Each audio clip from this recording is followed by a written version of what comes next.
Viewers আসসালামু আলাইকুম। গুপ্তবিদ্যার সন্ধান ইউটিউব চ্যানেলে সবাইকে সুস্বাগতম। তো জিনদের ভিতর যে সকল জিন শক্তিশালী,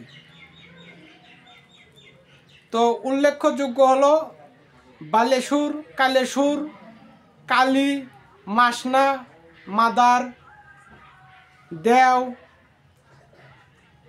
এই জিনগুলো হলো অত্যাধিক শক্তিশালী।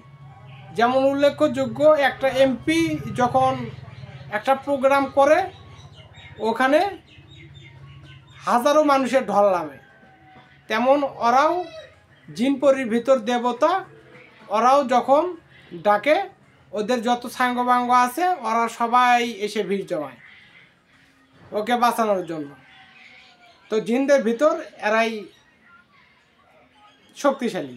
আর যে সকল গাছে জিন থাকে, বড়ির গাছ, তেঁতুলের গাছ, বট গাছ, পাকুর গাছ এবং বিভিন্ন পুরোনো যে সকল গাছ, এই সকল গাছে জিন থাকে। এবং যে সকল বাড়িতে জিনভূত থাকে আপনারা বুঝতে পারবেন। যেমন রাতে ঢিল ফেলাইতেছে, বিভিন্ন আওয়াজ আসতেছে, তখন বুঝে নিতে হবে ওই বাড়িতে জিন পড়ে আছে।